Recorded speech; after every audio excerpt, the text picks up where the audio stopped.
Un homme marié autorise sa femme à le tromper pour sauver son couple.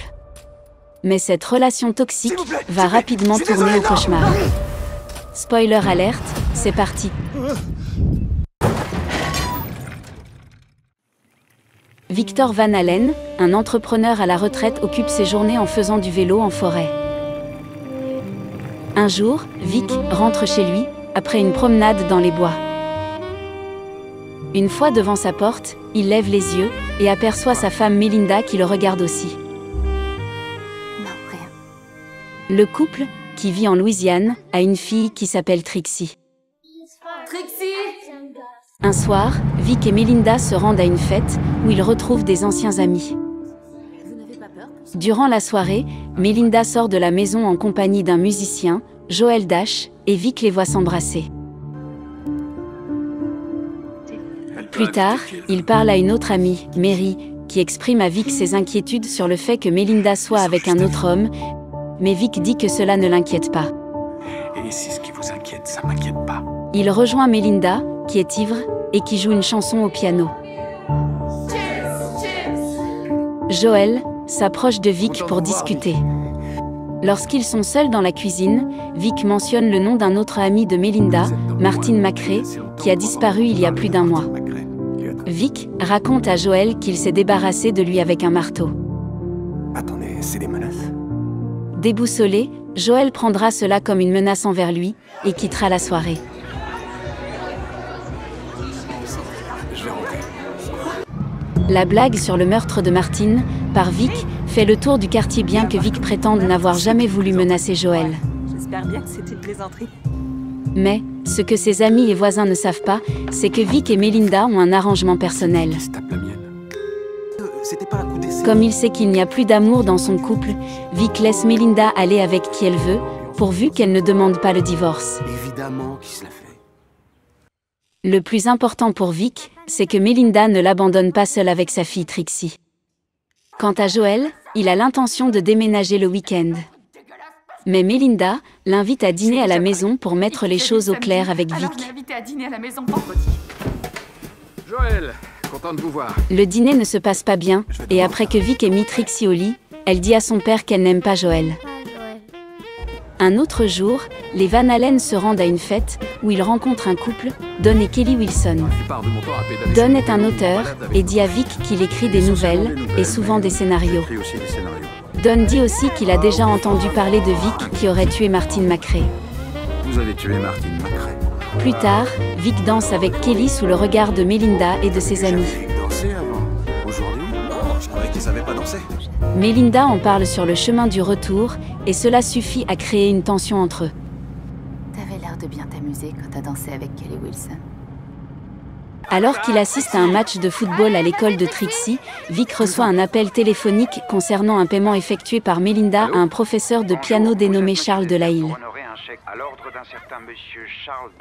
Vic suit Charlie et s'assied dans le salon où il joue. Voyant que c'est un beau jeune homme, Vic se dit que Melinda voit Charlie dans son dos. Plus tard dans la nuit, on rapporte que le corps de Martin McRae, l'ex-amant de Melinda, a été retrouvé avec une balle dans la tête.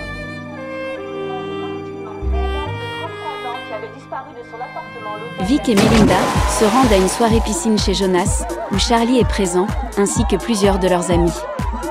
Melinda présente Charlie à Vic comme étant son professeur de piano, mais Charlie se demande s'ils ne se sont pas déjà rencontrés. On s'est pas déjà rencontrés? Je crois pas, non. Vic observe Melinda et Charlie se rapprocher dans la piscine. Mais, il se met à pleuvoir, obligeant tout le monde à rentrer. Vic rentre en dernier. Est-ce qu'il pleut? L'espace d'un instant, Melinda regarde dehors et aperçoit Charlie flotter dans la piscine. Les hommes le sortent et tentent de le réanimer, mais Don fait accidentellement tomber le corps de Charlie, qui se cogne la tête contre le bord de la piscine.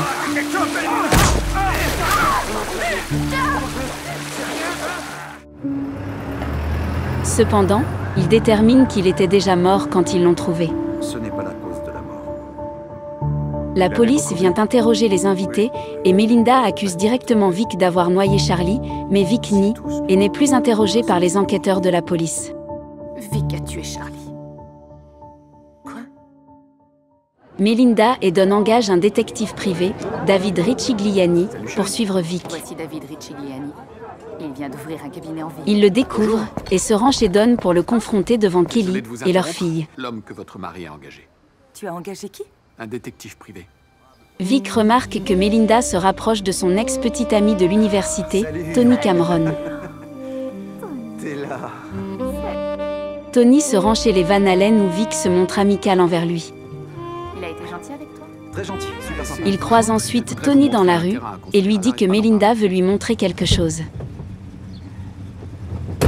Durant le trajet, Vic met mal à l'aise Tony en parlant de sa relation avec sa femme.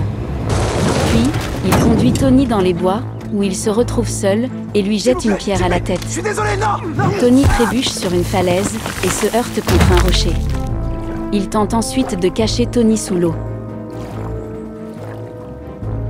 Plus tard, Vic emmène Melinda et Trixie faire un pique-nique dans les bois. Trixie! Il s'inquiète lorsque Trixie manque de tomber sur le corps de Tony. Recule, chérie, recule. T'approches pas du bord.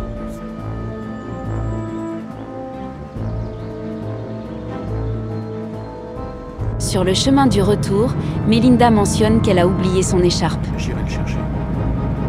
J'irai. Le lendemain, Vic retourne sur les lieux pour essayer d'enfoncer davantage Tony sous l'eau. Mais Don arrive dans les parages. Avant que Vic ne puisse se débarrasser de Don, il aperçoit le bras de Tony qui flotte.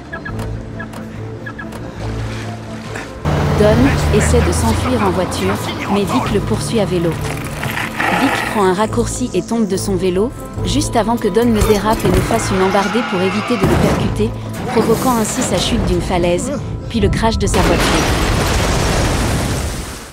Vic, qui survit à cela, rentre chez lui et retrouve sa femme qui l'attend. J'ai vu Tony. Elle lui dit qu'elle a trouvé les affaires de Tony, mais qu'elle ne va pas en parler. Plus tard, elle brûle la carte d'identité de Tony.